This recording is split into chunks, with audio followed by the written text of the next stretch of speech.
Hi everyone, my name is Chris Sui, and I am happy to present to you what I am calling my Map of Personality Archetypes version 1.0.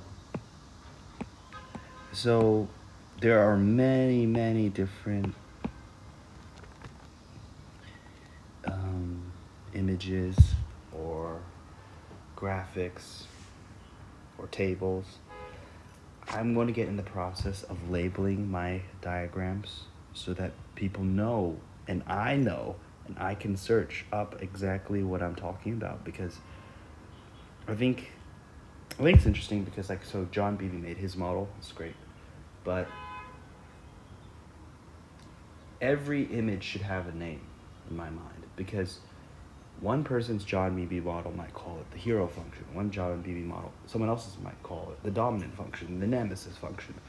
So, since there's a lot of different names and people don't know which model they're referring to or which image they're referring to, I think it's important for the creator of the image to put their name and then at the back put the name of the title of their image. Okay, so this is Chris Hui's Map of Personality Archetypes version 1.0, FI users versus FE users. We have um, we have FI users on the left-hand side and FE users on the right-hand side. And I want to share a few ideas here. Is usually you see the MBTIs are arranged by NF, the Keirsey temperament sorter, where you have the greens, the blues, the yellows, and the oranges, the yellows. I like that Keirsey temperament model, but what I did with this image is sort it by who are the FI DOMs, who are the FI parent functions, who are the FI child functions, who are the FI vulnerable functions, and who are the FE dominant functions, parent functions, child functions, and vulnerable functions. And I also made it a screenshot so it could actually be. What I found out was if I used my iPad and I wrote out I like a whiteboard, I wrote out my graph and then I took a screenshot of that picture. Not only would it compress the file size because when you have the original version, it has so many different erasable parts. It actually takes a lot of memory and it can crash the iPad. The screenshot allows me to save memory, and it also allows me to be able to quickly write on top of it and erase on top of it. And so with a little bit more organization, I've been trying to be more organized, I decided, I want to put a little bit more effort into my channel. But not only put more effort in my channel, I'm a polymath, so I'm a huge learner, and I have so many things I've learned, and I'm in the process of forgetting a lot of the things I learned. So I want to actually put effort to make usable notes that I could actually share with other people. I could use it to teach my kids in the future. I could use it to teach people that I don't know off the internet. Just create more materials. And I think you guys are going to benefit and you're going to really like that change, I hope. A lot of people in my life are very critical of MBTI, personality archetypes, theories, and whatnot. That's fine. They're saying it's not scientific.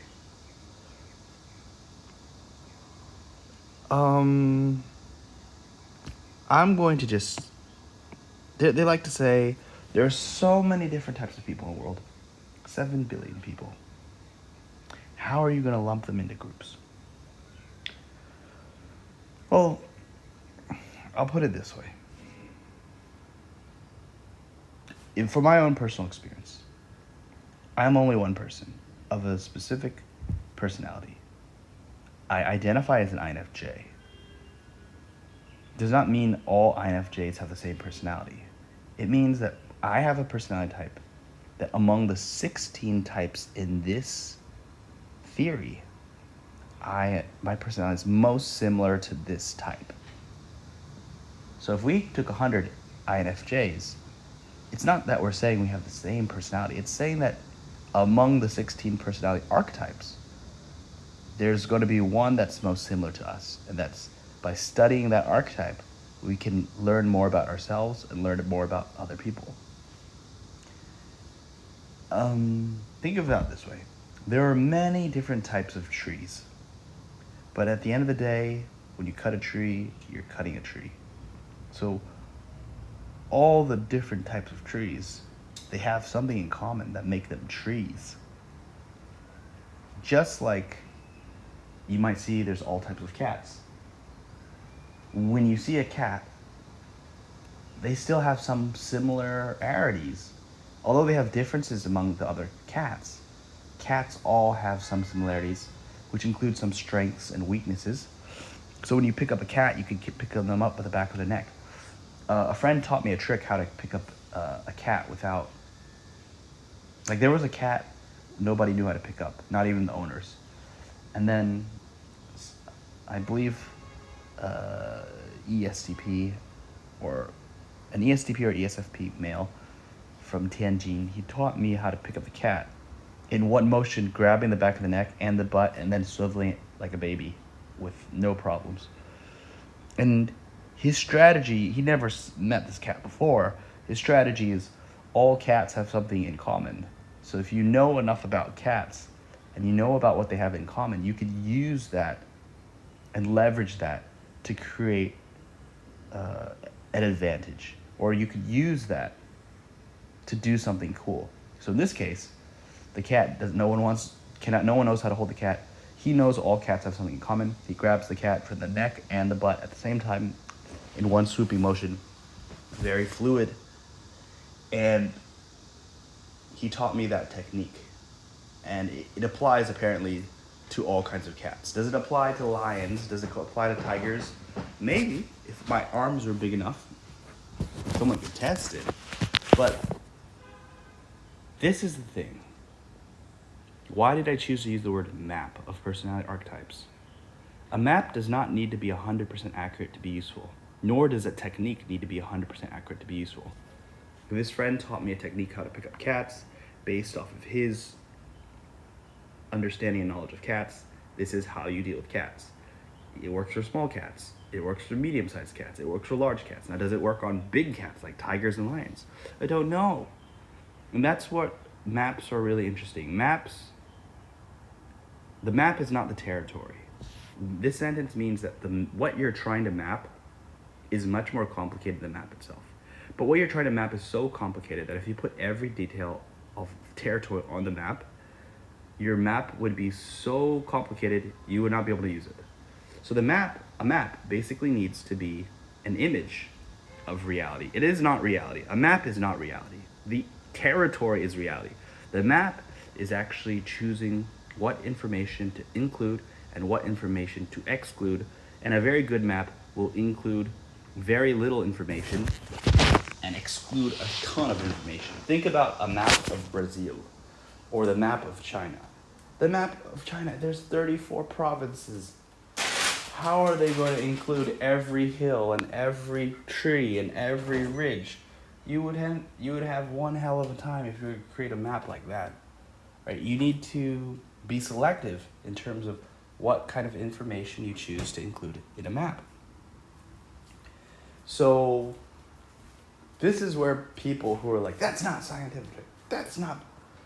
Maps' goal are not to be 100% scientific. Their goal is to be useful. And this is the difference between strategic, logical, and scientific thinking. There's a significant difference between these three things. So logical means that you're trying to look at two things and understand what connects them. The logic is what connects two things. So you see a male monkey and a female monkey. You see one has a dick and one does not have a dick. Okay? You compare and you contrast and you come to the logical conclusion, oh, monkeys appears to have two genders. Logic is trying to connect the two things that you're trying to create a connection that is not 100% immediately apparent. So for example, if you see someone dead with stab wounds, then you know they died by some kind of stabbing motion. So logic might have, well, the weapon used to kill this person has to be lethal if used in a stabbing motion. And if we went in the kitchen and we saw a bloody knife, even though there are a lot of knives, but there's a bloody knife, we would probably make the logical conclusion the bloody knife was the weapon. Then we could test that logic. This is the scientific component. Are we going to test that logic? Or are we going to test that knife? Is that blood from cow, so someone cutting up meat, or is it blood from the same person that was murdered? And just scientific thinking is about how can we test, how can we verify, how can we explore, how can we find out what is true. To me, science is not simply the process of verification. It is also the process of going into the unknown and trying to make the unknown become known. So verification is kind of towards the back end. We have a lot of humans, and a lot of humans are unemployed. So I am of the opinion not every human should be conducting every part of science. Just like not every human is conducting every part of shoemaking, most people are just buying shoes and wearing them. Very few people are getting involved in the design, the manufacturing, the material sourcing, the marketing. In something like shoemaking, it has many different steps and processes. Science also has many different steps and processes as well. Some of those steps include actually making the scientific method. You make an observation, and then you get an idea, and then you come up with a hypothesis. For example, you see a male and a female monkey, and you make the hypothesis. You make an observation. There's a male and a female monkey. You look at their genitalia. Then you make a hypothesis. Do all species only have two genders? And then you go test that hypothesis, and you start to gather data, and you start to gather information.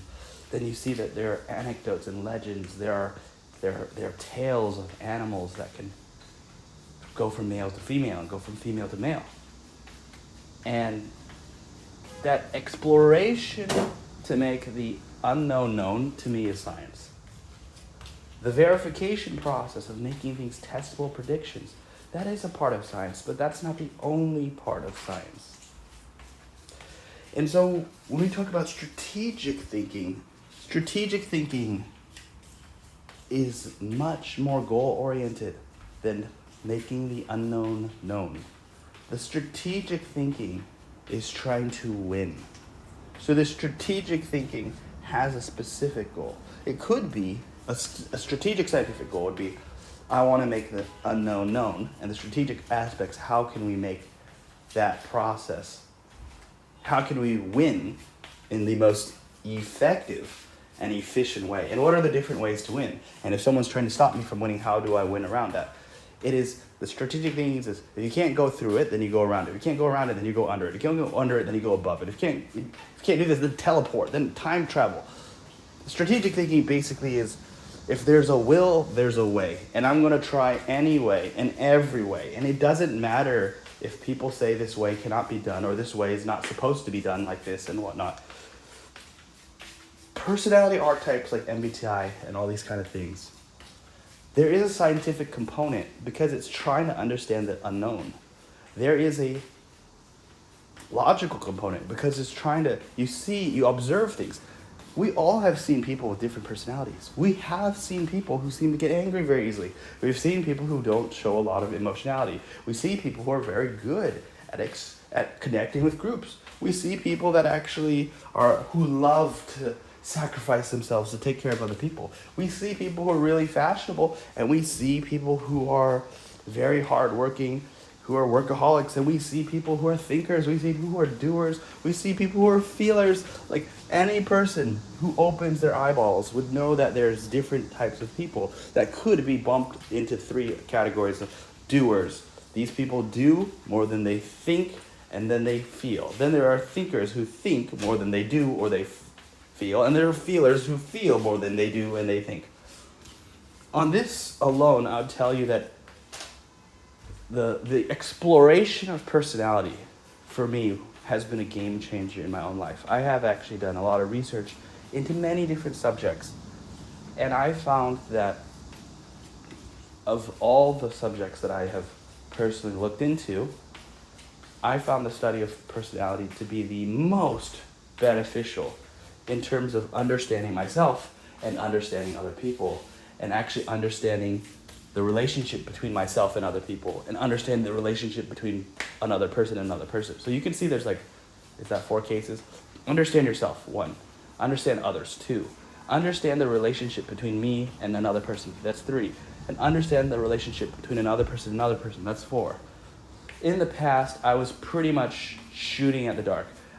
When I looked at these things, I didn't have the tools. So if someone said, what do you think about this person? What do you think about this? What do you think about this?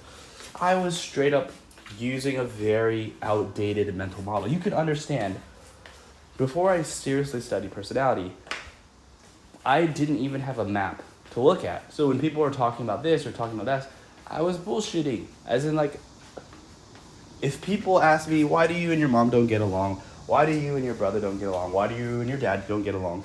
I was basically making shit up. I didn't know what I was talking about, even though, to be fair, if you asked me 5 years ago about why I don't get along with my brother or why I don't get along with my mother, I kind of knew why, but I thought it was just me and her problem. I didn't realize that the human species has thinkers, doers, and feelers. And if you split up thinkers, doers, and feelers in more types, you could split up thinkers, doers, feelers into as many types as you'd like. Like if you wanted to, you could break up the thinker, doer, feelers. You break mankind into 3 types. You break them out even more, you're going to have 10 types, 20 types, 100 types, 1,000 types, 1,000,000 types. How many types do you want to break them out? Because at some point, the human brain can't even keep track of that many types. So let's be realistic. If someone says there's many types of people out there, okay, let's break them into 35 personalities. Can you remember 35 personalities? How are you going to remember 35 personalities? So the strategic thinking is, well, 3 personalities is better than 1, because there's clearly not just 1 personality. So if we had a model of human personality, it's observable that there are more than 1 type of personality. Thinkers, doers, feelers. And if you tried to have a model that only had 1 type of person, that means you're going around Earth treating every person like they're exactly the same. I used to believe that. Like, philosophically, religiously, psychologically, I thought everyone was the same. I thought everyone's brain worked the same way. I thought everyone's memory worked the same way. So guess what? When everyone's not the same, and there's the male monkey and the female monkey, and you pretend every monkey is a female monkey, you're going to have making errors in judgment, right? That's like you have an inaccurate map. So if we have a 3 personality type model, 3 archetypes, we have thinker, doer, feelers as archetypes. Well, how would you deal with thinkers? So when you're talking to thinkers, you should engage with their thoughts. How do you engage with feelers? You engage with their feelings. And then if you have doers, then you do things together. You take actions. So my father is like a feeler. My mother is like a thinker. And my father is like a doer. It's true. Like, so, let me see if I take out my pen about this.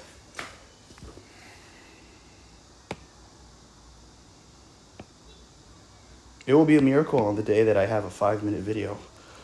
I don't know if that's possible. So my father, ISFP, he's a feeler. My brother, he's an ESTP. He's a doer. And then so it's really interesting, and let me use that as a category. So, using thinker, doer, feeler, an ESTP is like, they're gonna think. To me, the ESTP is gonna do, think, feel, and then the ISTJ is going to think, do, feel. And the ISFP is going to feel, do, think. Like, and then if you have that, right, that's 3 times 2 times 1. That's going to be 6 possibilities. So if I'm saying that if you had thinker, doer, feeler as your model, and you said that a person, all people think, all people do, and all people feel, but there's a preference where it's a more complicated model. You can rank think, do, and feel, right? Then you're going to have six different types of personalities. So the idea here is, well, the human memory can remember, like, let's say 7 digits numbers. The human memory cannot remember 35 personalities easily, but it can remember thinker, do, feeler 3 very easily.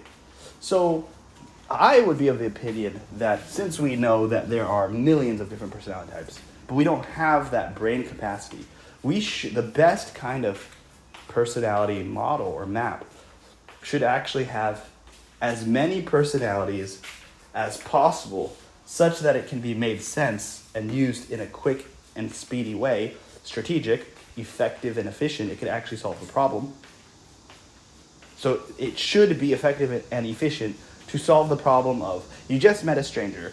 How can I understand myself? How can I understand the other person? How can I understand the relationship between the two of us? How can I understand the relationship between them and other people?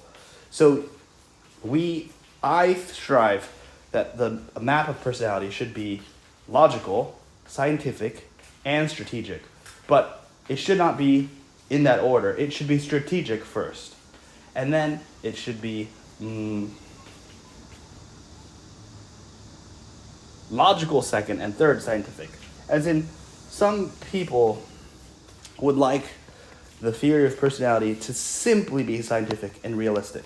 But for it to be so scientific, that's the territory becoming the map. That's like having it 100% accurate. That's like having a million or a billion different personalities. That is not humanly feasible. Maybe a god or a machine or an AI could process a billion different personalities. But why don't we make use of the trends we could actually observe? Not only can we observe trends and bucket people, AI can also observe trends based off people's queries. It's gathering data, and I think AI will do a big job in finding out maybe these traditional personality archetypes are not the best type of archetypes, and AI might have suggestions on how do humans actually what are the actual kind of personality types that the AI sees from the data. But that's just another angle that could be used. I think the strategic aspect is, why would a general like Napoleon have a map? Well, Bonaparte needs a map to fight wars and to win. So I am dealing with a lot of people, like my actual job, my actual life. I have to deal with my girlfriend. I have to deal with other companies. I have to deal with other people. As a person who has chosen entrepreneurship, I have to deal with 5 different kinds of stakeholders. I have to deal with employees, customers, investors, competitors, and employees. That's a lot of different types of people. And I don't actually have the time to get to know everyone at a deep level. So how can you make, business succeeds and fails based on your relationship with people. So how do you know, how can you understand people quickly when people tend to be wearing masks? They're hiding their true nature. They're not trying to be understood by you because they think it's disadvantageous. In the real world, people are looking for the information advantage. They want information asymmetry. They don't want you to know how they think. Even if they were an INFP, it's not in their interest for you to know they're an INFP. They would prefer to wear a mask and trick you into thinking they're someone that they're not. Usually think they're better than they are, right?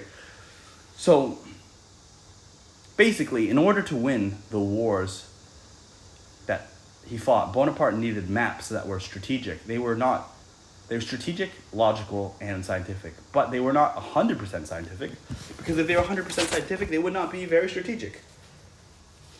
It would also be very hard to look at a map and make logical conclusions based off a map that was too complicated. Like if I had a piece of paper, look at this piece of paper, it's already full. It has 16 personality types. If we put in 1 million personality types, how do you think would you be able to see anything? So we, as human beings, should be very careful and very humble to recognize the limitations of the human mind, but we should also understand the usefulness of different types of maps. Like honestly, a person who thought thinker, doer, feeler is probably more advantaged than a person who has a one person model map. So it's like different versions. You could have 1 personality, 3 personality, 6 personality map, 9 personality, 16, 32. And the thing is, the 16 personality also does something by having subtypes. It has 16 times 4, which is 64 types. So even in this current map, there are actually 64 different types. That's something that I think at that point, we should say that why has East Asia adopted like MBTI over other systems, perhaps? Anyone, like I've been living in East Asia, China and Korea. If you live here, you'll realize that people here, they're not very patient. Like people don't have time to understand things. And so this is something that I would warn people in the West or in other countries. If you see the average Chinese girl do something or use something or like something, it has to have utility. Why? It's because Chinese girls in today's China are extremely utilitarian. Like if a thing is not useful, they're throwing that shit away. So everything they touch basically has a use. So if they're using like the divination or astrology, we might think that's not very useful. I think it's very accurate, but actually maybe we're not understanding what they're actually using it for. Like for example, if people are very emotionally unstable and they are using astrology to stabilize their emotions, well, that means astrology could actually improve their future, right? Isn't this funny? If a person is emotionally unstable, then the decisions they'll make will be very hectic, haphazard, probably a bit borderline crazy or bad. So if you're trying to have a good life and you're emotionally unstable, the most important thing you could do is try to find a way to stabilize your emotions. Now you could try to talk to psychologists, but I'll tell you the truth is most psychologists have not been able to stabilize most people's emotions. Psychologists are extremely expensive in China. And not only are they expensive, they're not able to be with you at all times. And when you're at that really down mood, it might be 3 a.m. in the morning when the psychologist's office is closed. So a person might not even have the educational background to understand what the psychologist is saying. So when you see people doing things in East Asia, like they do the divination, they pray to the Buddha while they're atheists, they hold on to communism and they want to become rich at the same time. Whatever they're doing, it all has a reason, a logical reason at the back of it. There's something useful hiding behind it. That's another video for another time, but I'll tell you that East Asian, Chinese and Korean girls, they use MBTI because it solves significant problems. I'll just put this way, because there are a lot of guys, and I was one of these guys, who was biased against MBTI because girls use it. We thought, these girls, they don't seem to be the most scientific or the most logical or the most strategic people, and they're using this superstitious kind of stuff. It's just like filthy. But the truth is, it's like this. A Chinese girl meets a Chinese girl. They don't trust each other. They came up with the same background, the same schooling system, and they're bored. They're really bored of talking about what they already know. You know what I know what you know. So when you don't know anything about a person and the other person is actually like not willing to be themselves and they're wearing a mask, you need some safe topics that wouldn't get too personal, that people feel comfortable talking about, but you want those topics to get as much personal information as possible. Now, MBTI and astrology 100% do that. Because let's say you don't know how old a person is in Asia, and you in Asia, if you don't know how old a person is, you need to find out how old they are to get a read on them. Like, are they 80s? Are they 90s? Are they in the thousands? Like Ling Ling Ho, year 2000 after, 2005 before, and then 2005 after, they kind of think different and they want to be treated differently. So people don't literally tell you what their year is. It's kind of rude. So one of the things you can do is like, oh, what what is your star sign? That could be used. What is your star sign? It's the foot in the door mechanism. You tell me, oh, you're a Taurus. You tell me you're a Taurus. Oh, are you also in the year of monkey? So Taurus tells you what month, but you go for a month and you say, are you also the year of the monkey? Then you can find out the year. You find the year, then you know, okay, who's older, who's younger, and then you use that to inform your opinions on how to treat them. Now, when people tell you something like, I'm an ISFP or I'm an INFP, actually a lot of people in China don't have very good understanding of the MBTI system, but they do use it to get some basic information. And if they don't really understand what it means, they go back and talk to the AI and they say, this person told me they're an INTP. Then they ask the AI as a consultant to help them figure out how to handle them. I think it's a very efficient and effective way to do socialization, which can save people a lot of trouble, because in many cases, people can live with each other for a long time, have problems in their relationship, and they can't understand how to solve it. Part of the reason is they don't understand the information metabolisms of the other people. They don't understand how other people see the world. That's kind of where this comes into play. If you don't really understand how other people come to the world, if I was to write you a book on how other people understand, how other people in the world see the world, it would probably take more than 500 pages to accurately describe a very small set of the population. That's what a map can do. A picture is worth 1,000 words or 10,000 words. There are so many different types of people. How can we summarize that into something that's efficient and effective and very slim and help us understand? And so a lot of things that are not scientifically tested are actually logical. A lot of things that are not logical and are not scientific are actually very strategic. Like, as I just mentioned, I just explained the strategy of how to use astrology or how to use MBTI to talk to people and get to know their information. Like, oh, you don't know MBTI? So you ask them, hey, what's your MBTI? You don't know how it works? You can just ask AI, and AI can help you consult. That's strategic. And maybe you don't even believe in astrology. You can still ask people their star sign. You can still ask it to leapfrog into what year. Are you a monkey or are you a dragon? The year 2000 is dragon. So when people tell you what year they are, then you don't even know which year is what. You ask AI, AI tells you which year of the dragon are they. And you have this information about them.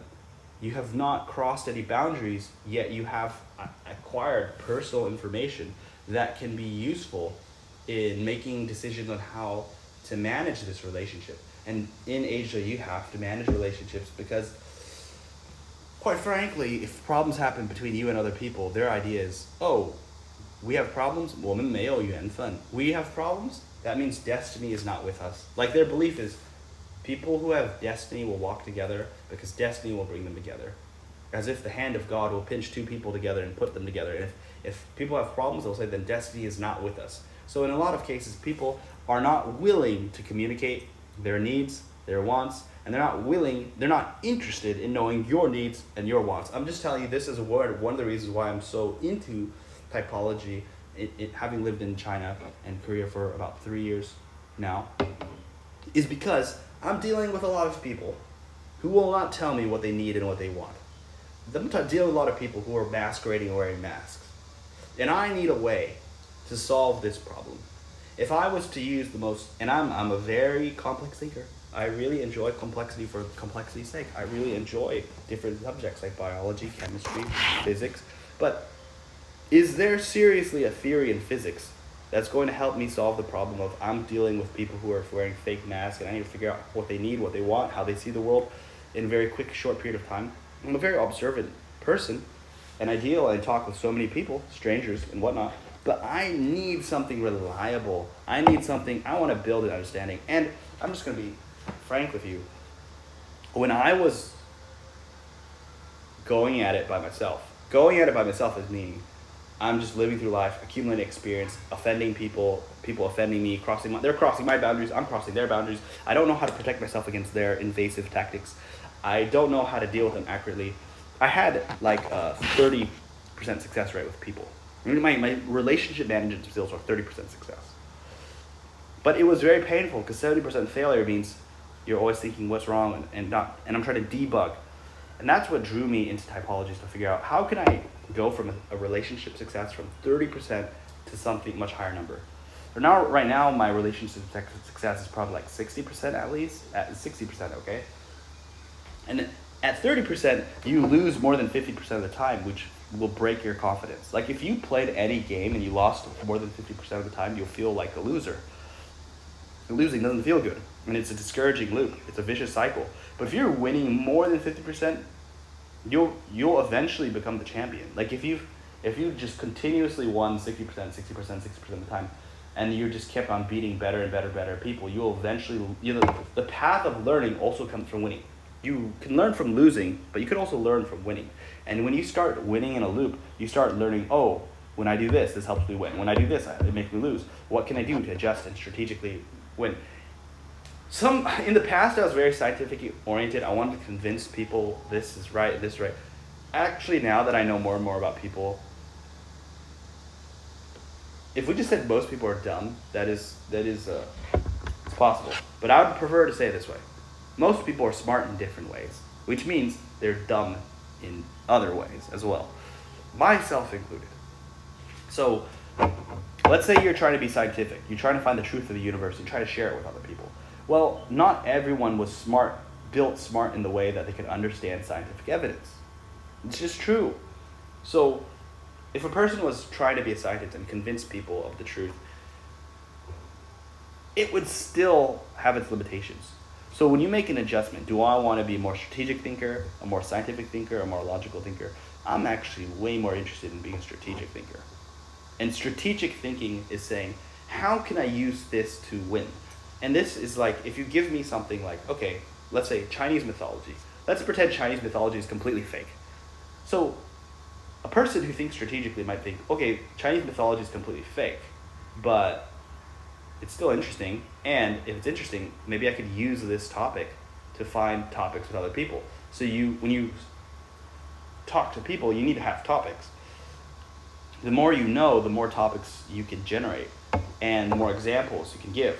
So maybe even though Chinese mythology is fake, it might be completely fake, it could be, it's like a lemon. You can still squeeze out the value out of a thing and turn it into something that helps you win.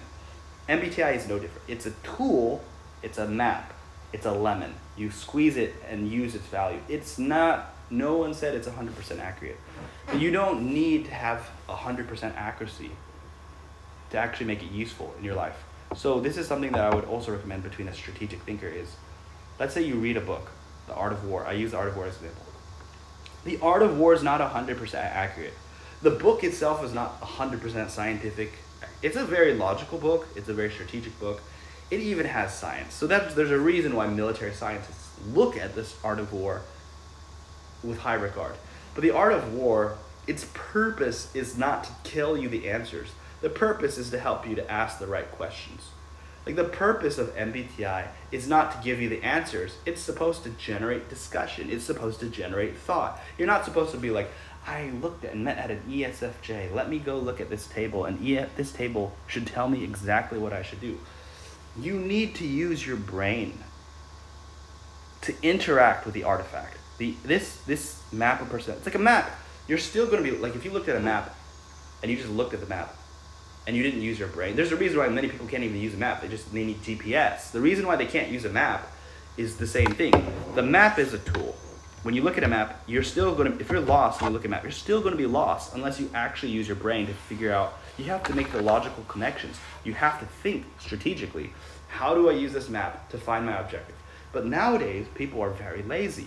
GPS, AI, all these things are making it easier and easier to live life without having to think or making decisions that make people into a confident decision maker, a confident thinker.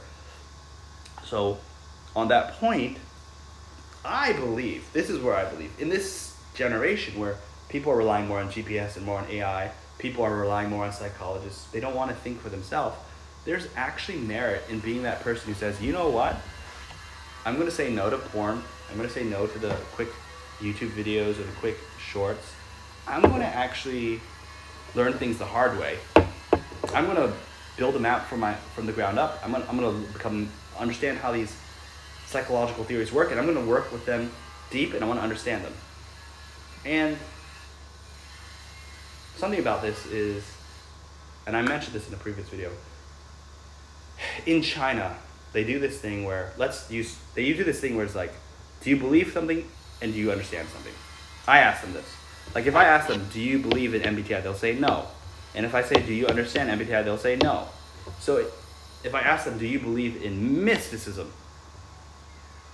Fortune telling, they'll say yes. If I said, do you understand fortune telling? They'll say no. This is where I would like to say something. Most people, before they understand something, they're going to choose whether they believe it or not. And if they don't believe it, they're not going to take the time to understand it. For me, I believe a thing should be understood before you make the judgment whether you'll believe it or you'll not believe it.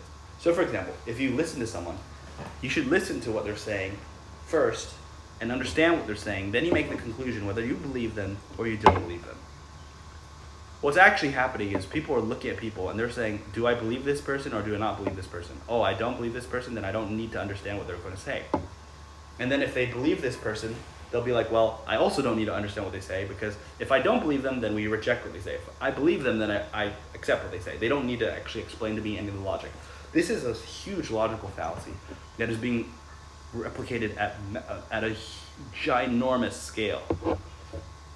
It's ridiculous how many people you realize are falling for this trap. And I would like to illustrate, because I've met some smart people who tell me, if MBTI is scientific, then why has it not been accepted by mainstream scientific community and everybody and blah, blah, blah. The human mind is complicated.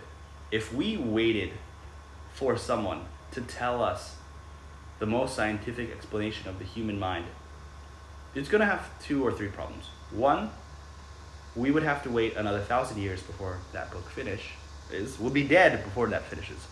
Second of all, when that book finishes, it would be so big and so complicated, we would not understand it. And 3 is, even if we did understand that complicated version of things, that's like understand the complicated version of how did the universe come into existence. You can learn the simple version or you can learn the complicated version.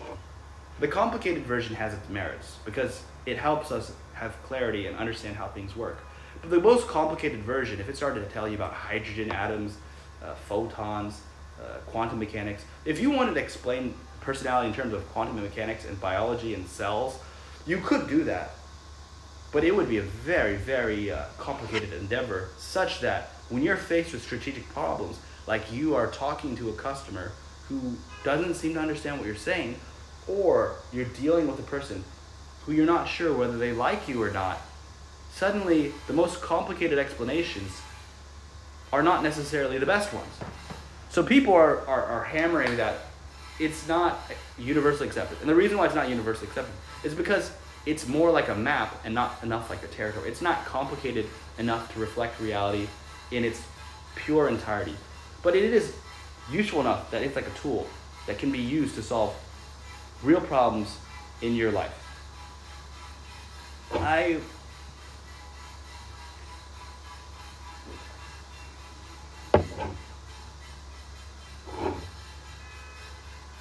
like to think of this map as like an axe. It's like a tool to cut down trees. Personalities are like trees. So when you look at different personalities, there's different types of trees. And sure, there's different ways to cut all the trees. Maybe there's a technique that cuts all the trees. Maybe this is the tool that can cut down all the trees, right? I think that using something like this whether it's Enneagram, 9 types, 3 types, 5 types, using a fairly accurate version, but not letting it substitute your thinking, but using it as a tool that augments your thinking. You use your thinking is more important than the model. You still need to use your eyes to perceive the sense of direction. You use the map to guide you when you're lost and to help you reflect and to think deeply. It is a tool, an artifact for you to interact with, to generate thought, and to push you to actually find more clarity. And also, one last thing that I would say is so great about the community that I found in the MBTI community is that there's a definite there's a definite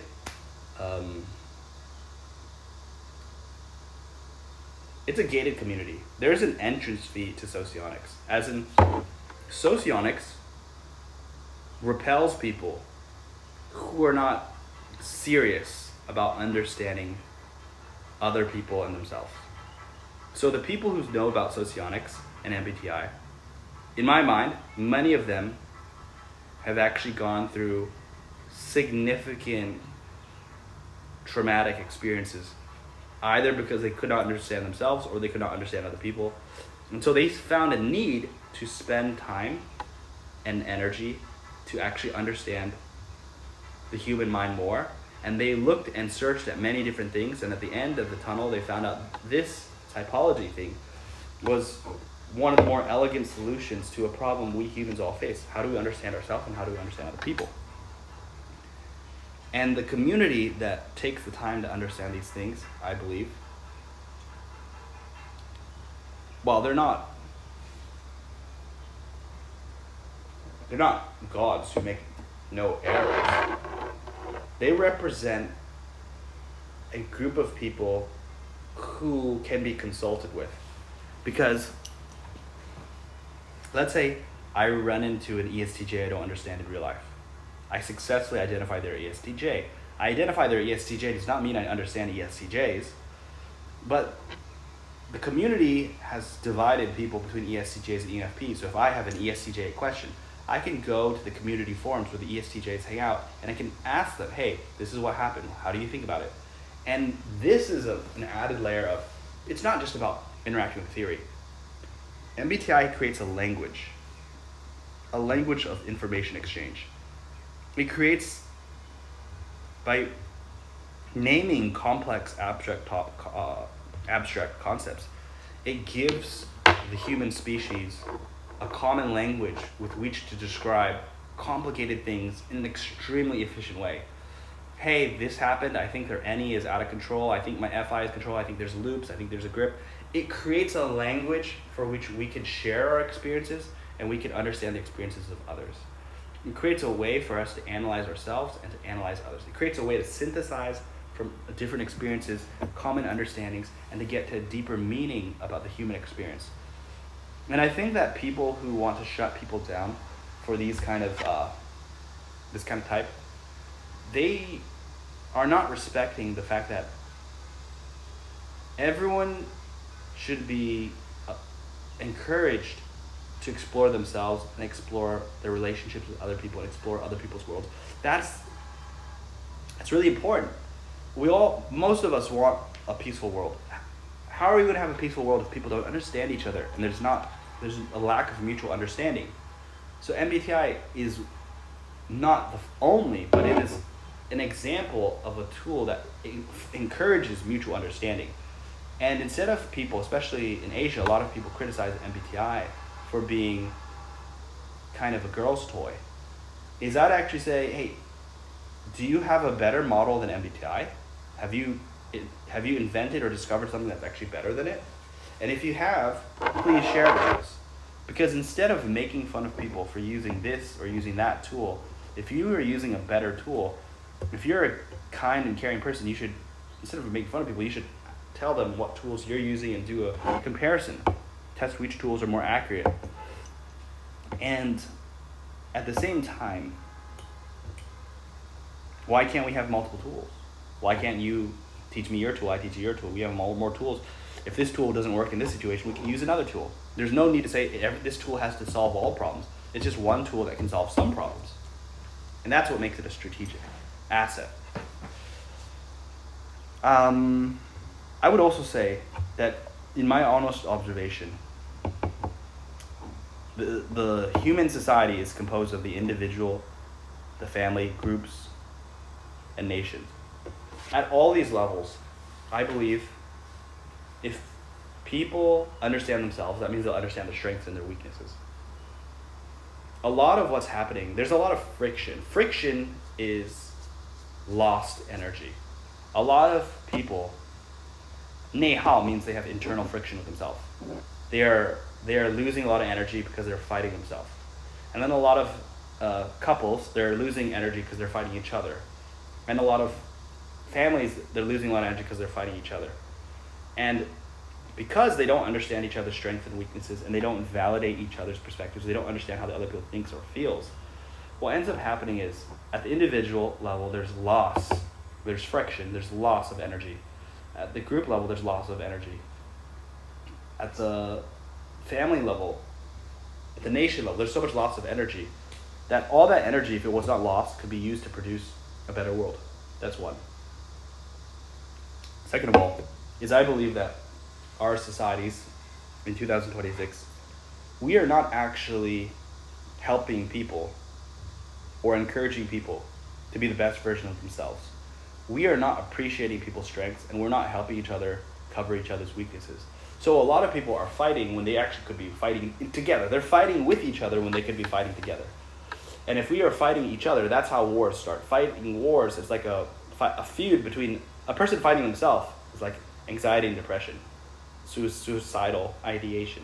A person fighting their couple, that is a painful roller coaster relationship at times. A family fighting itself is like family feuds, extended family, nuclear family. They're fighting each other. It's causing more pain. Now, when groups are fighting each other, then you're seeing like racism, and you're seeing actual wars, ganglands, and you're seeing tragedies left and right, people being killed before their time. It's madness. So how do we end the madness? Part of it is to understand the self and understand others. And I believe that anyone who would seek the enlightenment of our species, or would like to see that our species advances in a way that is a healthy development, where we can see more winners and less losers, would understand that a huge part of it's not just about improving education. It's not just about improving economy. It's not just about improving the military. Deep down, like in China, we divide 物质发展, material development, and 精神发展. Material development is like getting more cars, getting more food, getting more houses, getting more money in the bank. That's material development. 精神发展 is spiritual development. That is understanding other people, improving your character, being understood by other people, becoming a better version of yourself deep down at a spiritual level. In order to see the species really advanced, material development is needed, but so is spiritual development. And material development without spiritual development leads to envy, greed, strife, and all kinds of crazy stuff. And spiritual development is something that not only do I take kind of seriously, but I also believe that our species should take seriously, because, okay, you have more people who are rich, but what if people become more greedy? And what happens if people become more selfish? And what happens if people become more unkind? That's what spiritual development is. It's about love, joy, peace, patience, kindness, forgiveness, gentleness, taking care of each other. Spiritual is about the invisible bonds between people. So, like, spiritual development is when the bonds within you, the spirit is that invisible component of yourself. When that version of itself becomes a better version of itself, that is your spiritual development. The spiritual development of a person is that invisible version of themselves becomes a better version of themselves. A family also has spiritual development, where a spiritual development, like a family that's like fighting all the time about dumb stuff, their spiritual development is not high. So it's not like you're going to buy more cars, you're going to have more houses, you're going to have more bitches. That's going to make the family more harmonious. No, spiritual development is when the bonds that cannot be seen that are between the people, when those are strengthened, and when those things are improved, and you see a true improvement at that invisible, incorporeal level, that's when the vibration improves, when the 磁场, when the energy field improves among the people. That's what happens between friends. Like, you have friends, friendship is spiritual. Like, friendship is not based off material. Like, it's not based off, oh, you have something I want, I have something you want. That's very materialistic friendship. A spiritualistic friendship is, oh, I want to help you become a better version of yourself, and you want to help me become a better version of myself. So which one do you think is going to last longer? Like, the type of friendship that is like, oh, you have something I want. What if someone else comes along that has something that's even more attractive? Then bye-bye, homie, you're gone. You're not as cool anymore. But spiritual development is something about deep down caring for another person and trying to see them reach their highest potential. And that's what I, as a person, I'm a very flawed person, but I would like myself to reach my full potential, me and my partner to reach our full potential, our family reach our full potential, our community reach its full potential, our province, our country, our world, our species, our universe. I'd like to see it reach its highest potential. That's, as an NI user, as an INFJ, I can see that higher potential, and I'm trying to push for that. And I really enjoyed talking to you guys, and this is really more about how I think. And I'll see you in the next video. Take care. God bless. I love you guys. Honestly, I hope this video would be watched by people like my kids, grandkids, great-great-great-grandkids. I hope it's watched by people who are not just alive now. I hope that people in the future would look at this as a resource, and they'll use AI and tools like that to make it more interesting. Like, I'm in a very time budgeted life right now, so I would think it's really funny that my grandkids would take this video 10, 100 years or 200 years later, they use AI and they actually add like movies and animations, or they help turn what I'm talking about into a book. It was my wish and desire to have a book about some of my ideas, but I may not ever have that chance. Like, there may be a chance that I never have a chance to complete a book. So gotta say something, gotta do something. And if I share my ideas, maybe 70% of the ideas don't make sense. Well, the 30% that does make sense, I hope my descendants would take notes, make books out of that. That'd be really cool, in my opinion. That would make my life and a lot of the painful memories extremely meaningful. And maybe I'll never have a chance to have kids. So if I don't have kids, then someone else can choose. They can choose to be my successor and say, hey, Chris was really cool and really awesome, and he was this guy that lived at this time period. I'd like to continue his work. And maybe people will quote me in the future. They'll be like, the great Chris Hui said this. Chris Hui said that. Wow. That'd be really, really funny. But deep down, I want to help people. Honestly, I don't feel like I've helped a lot of people. I wanted to help more people, but I did not help as many people as I thought I would have helped by now in my life.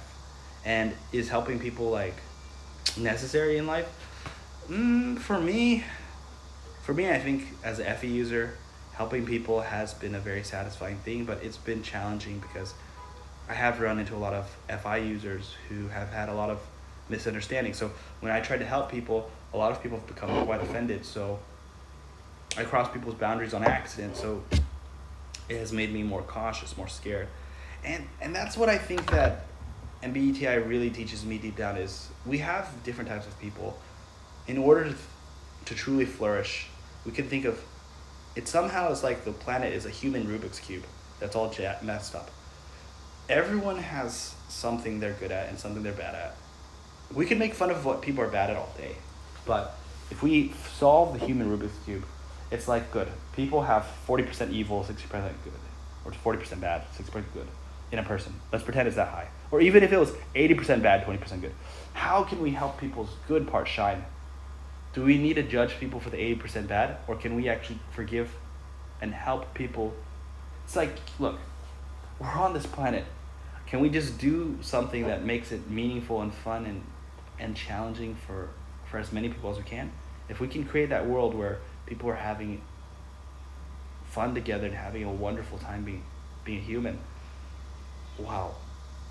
Planet Earth could be like the best planet on the galaxy. Like, planet Earth could become the best planet in the universe if human beings were a little bit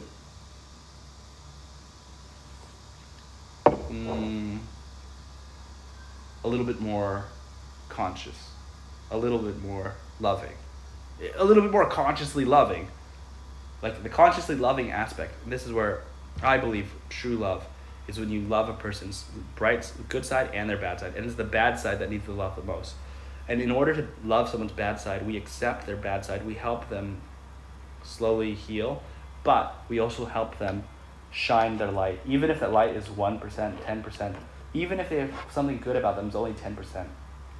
If we could get them 10% to shine, we can accept that 90% bad, evil part. It's there.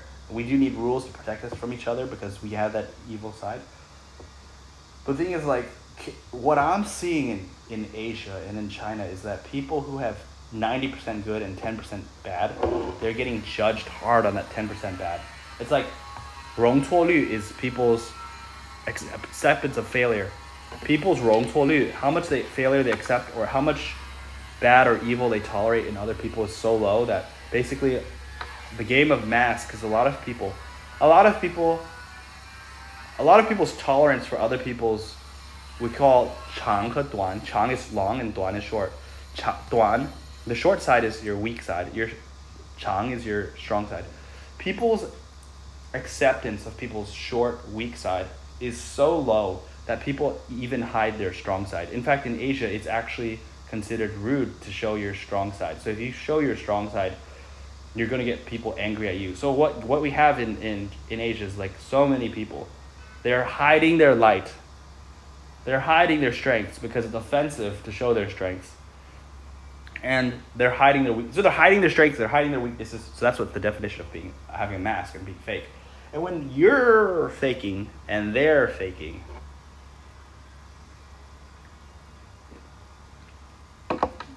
everyone is focused on value capture, not value creation. Because value creation, not everyone, but I'm saying that's hyperbole, is that we have so many talented people. If everyone is focused on value creation, we'd get a new world. But the thing is, when everyone is trying to hide who they are, it's hard to form partnerships. It's hard to find romantic partners. It's hard to find friends.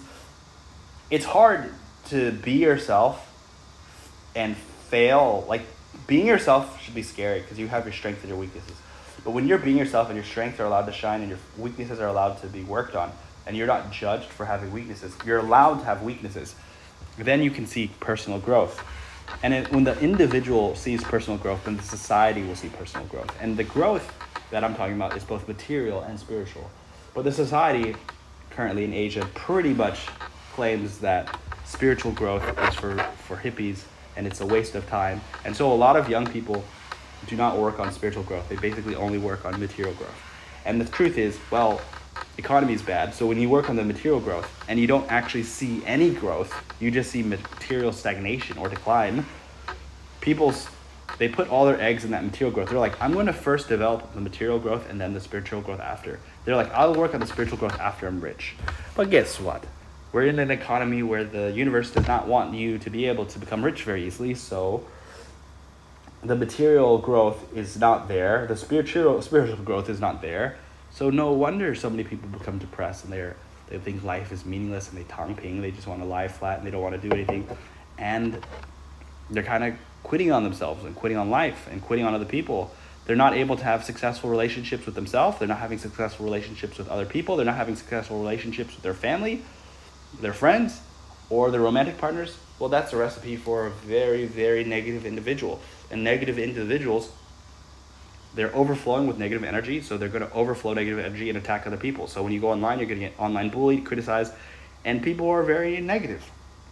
So if we want to see a world that is more positive, what happens is we need the material and the spiritual development And in order for that to happen, we need people to recognize who they are and recognize the differences and similarities between other people, have mutual understanding, and to actually be allowed to be themselves, allowed to fail, and allowed to iterate and to become a better and better version of themselves that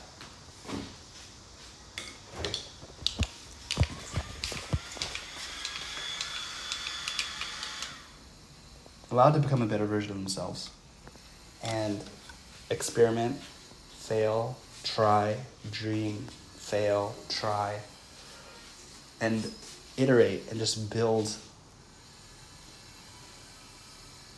keep building materially, creating things, trying things, creating things, failing, doing things, thinking, feeling, doing, thinking, feeling. And before I get off, I wanted to say is that there's also another way to look at personalities that I found quite relevant, is that in my family, if you said speaking, thinking, doing, feeling, speaking is actually another skill that could be added. So that would be 4 times 3 times 2, which is basically, I think that's 24 types. Yeah. The reason is there'd be 24 types if you just look at, I think, is that 20? I need to check on that. But I think it's 24 types. The thing is, like, in my family, I am like, okay, my mom is not good at speaking.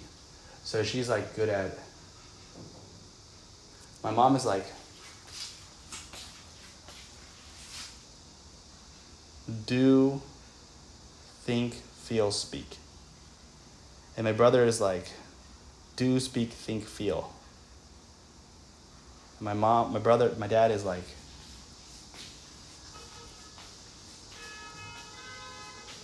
feel, do, speak, think. Something like that. And then I'm like,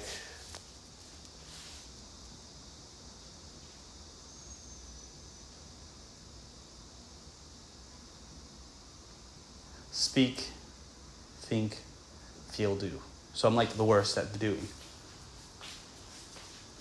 And I'm not the most in touch with my feelings. But my thinking and my speaking, because it's like, I'm not the best speaker on the planet for a lot of reasons. One of the reasons is not that good at saying things in a short, quick way. I need to improve there. But thinking for me is, I'm a pretty deep thinker, and I'm able to connect my thoughts with my speech. So I can speak in a complicated way, and I can handle all kinds of complicated conversations, and complicated ideas are quite comfortable in that zone. But I fail to connect with people in a feeling way because I'm not that in touch with my own feelings. And doing things is quite difficult. First, I've got quite significant health issues, but also because I'm so caught up in my thoughts. I'm also prone to overthink and overanalyze and analysis paralysis. I mentioned people's relationships with themselves is not good. I believe that when your relationship with yourself becomes better, and for me,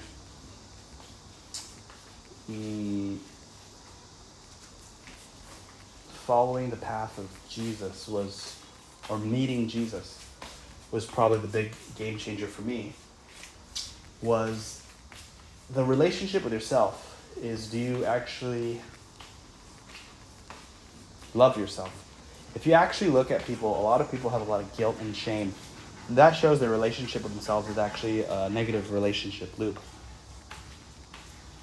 If your relationship with yourself is negative, then your relationship with other people is definitely going to be poisoned, because your negativity in yourself will cause you to inevitably explode with negativity on other people on accident.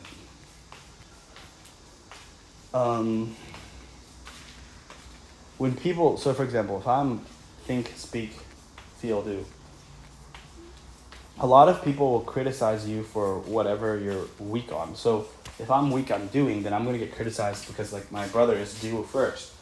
My mom is like do first.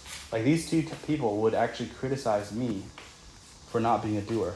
So you're insecure about the part that you're weak on, so that you'll be criticizing it, so you'll try to hide.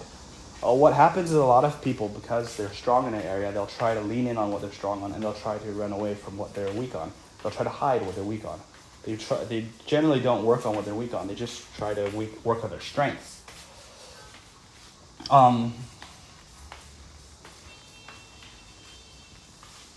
In my case, I think a lot of guilt and shame can be generated from your weaknesses, because what you're hiding from other people means that you're ashamed and you're guilty and you're not feeling good. So that it becomes a source of insecurity where you yourself are judging yourself harshly. Other people judge you harshly, cause you to judge yourself harshly, which causes you to be insecure, causes you to hide yourself, which causes you to not actually reach your full potential, because you start to live in fear and you start to hide. And I would encourage that when you're weak on something and you know you're weak on it, like a lot of people in China are trying to learn English and they're weak on learning English. What happens is when they try to learn English, they'll actually criticize themselves and say, they'll say their English is bad, and they'll say stuff like, if you ask them, oh, how's your English? They'll say, their English is very poor. It's terrible and stuff like this. They'll make fun of themselves, self-deprecate. What I would say is, when I was learning Chinese, I'd say, oh, 我有空间可以进步. I was saying that, oh, my Chinese has room to grow. The language you use is very important to generate morale. And if people criticize you about your weaknesses and you're actively working on them, like I'm weak on SE. I'm weak on dance and physical exercise. So when I actually dance and physically exercise, people can criticize me and say, wow, you look so bad. Like how long have you trained? You trained for 4 years and you're still this bad? Wow, go kill yourself or something like that. The thing is, when people attack us with those negative voices, we ourselves should just be more objective and say like, look, this is my weakness, and I'm going to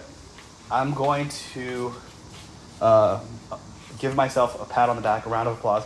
I'm going to be proud of myself for working on my weakness, because working on your strengths is potentially, it's good, but it's like easy to always work on your strengths and ignore your weaknesses. But actually working on your weaknesses means you're actually doing something you're scared of, doing something that that's causing you pain and fear. When you actually work on your weaknesses, it's a huge step of spiritual growth and development. And then when you work on those weaknesses, you actually can build a lot of confidence, and you can build a lot of, how should I say it? Self-respect, self-esteem, self-love. So when you actually work on your weaknesses and your insecurities, you actually become a stronger version of yourself. You actually start to love yourself more. And then your spiritual development and character improves. And then it actually has a benefit to your relationships with other people, because when you realize how hard it is to work on your weaknesses, you can start to accept other people's weaknesses. And then you start to appreciate their strengths. And you understand that all people have weaknesses. And when you understand that all people have weaknesses, you basically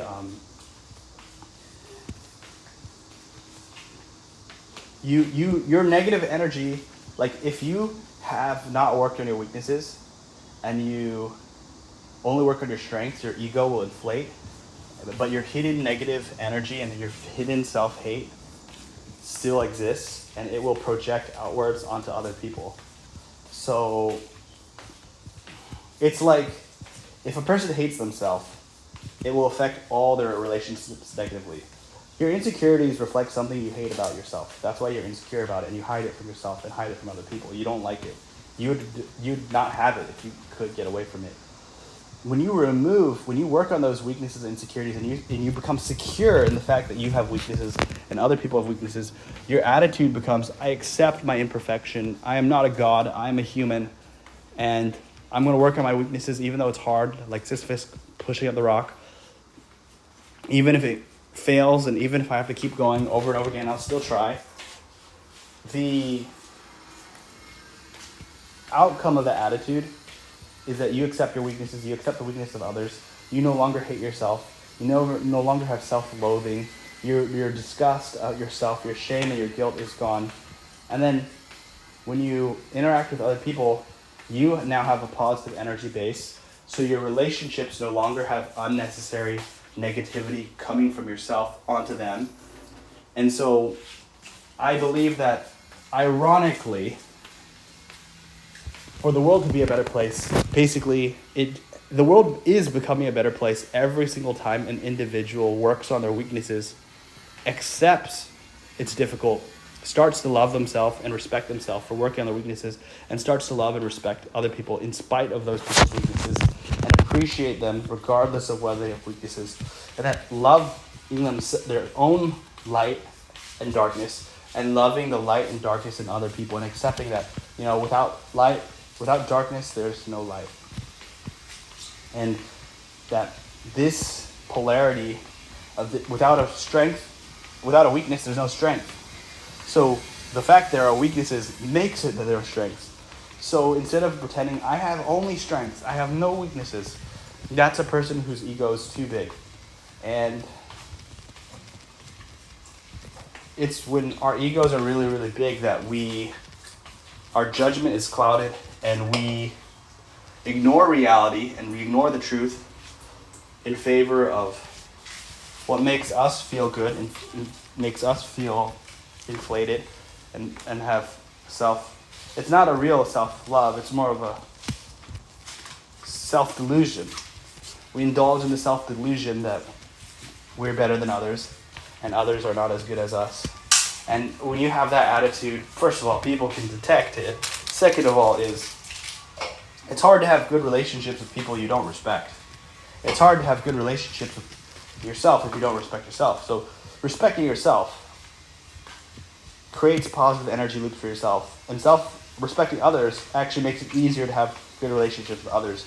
A lot of people ask me, how come you're so good at talking to strangers? Well, part of it is because I respect strangers, and I'm actually curious about strangers, and I actually want to know people at a deeper level, and I'm open to make friends, and I myself have resolved quite a few of my past negative habits, and I have achieved some level of spiritual development where I can proudly say that I'm far better person than what I was when I started. So ironically, when you're not living the life that you particularly want, I would say try to understand yourself. Try to understand others. Seek spiritual development. What kind of spiritual and material development? Both at the same time. And what kind of spiritual development? Well, work on your strengths, work on your weaknesses. That's also what this map of personality archetypes is. It clearly illustrates the strengths and weaknesses of different archetypes. Different types of people have different types of strengths and weaknesses. And when we find ourselves on this map, we become more aware of our strengths and weaknesses, and we can confess and be honest about, wait a minute, I'm really bad at this. And oh wow, that person that I thought was an idiot is really good at what I'm really bad at. Thank God we're not all the same, because if we're all the same, that means our strengths and weaknesses are exactly the same. And if the strengths and weaknesses are exactly the same, then wouldn't that be like tragic? Because if everyone was good at painting and no one was good at science, or everyone was good at what if everyone's good at soccer and no one was good at martial arts? Then they would just be like, and it's just like the world is a richer place when people have a different set of strengths and weaknesses. Then there is individuality. Then there's people who can do things that are different and explore the world in different ways. That literally means that if 30 people did the same thing, they wouldn't all succeed. So when people say, oh yeah, that project you want to do, 80 people all did it and they all failed. Well, first of all the MBTIs have strengths and weaknesses that are different. And then within this MBTI, there's 4 subtypes of each one. And within those subtypes, there's different levels of spiritual development and different levels of maturity and development. There's so much growth potential.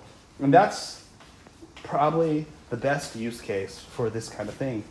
It's not just about, oh wow, this is a scientific explanation that explains all human beings to perfect accuracy.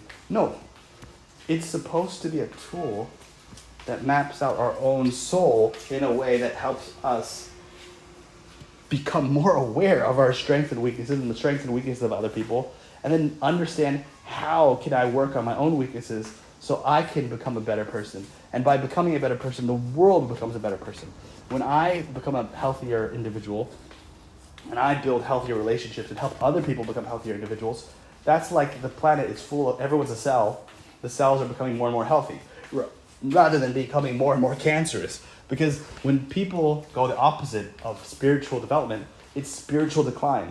The opposite of material development, material decline. When there's material decline and spiritual decline, it's like the cells are going cancerous. And when the cells go cancerous, they become dangerous. They start harming others and harming themselves. And I think that's one way I'd look at it.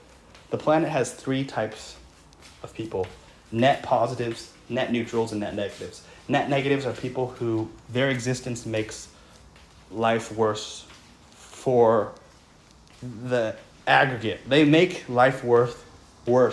They make Earth worse. A negative person makes Earth a worse place to be on. A net neutral person is a person that does not really make the world a better place, does not make the world a worse place. A net positive person is a person who actually makes Earth a much more attractive place. So think about this. Does the way you live want aliens to come to Earth for vacation? Does it make aliens want to live here? Like, if people were living in heaven, would they look at Earth and be like, wow, I'd love to come? If you're net negative, then you're a person that's making the Earth less advertisable and less attractive to other species to come here and live. If you are a net positive person, you are actually making the Earth much more attractive place and much more interesting place that people actually want to live here. And they want to be human. And then if you're a net neutral person, well, you're going by your life, and whether you were here or whether you were gone, there's not a big difference. I think that's the choice that we have to face, the big one. Are we going to be a net negative, net neutral, or net positive person? Which one do you choose? And if you watch this video, I'd be happy to leave any kind of comments, criticisms, discussions. Thank you, and take care. Goodbye. God bless.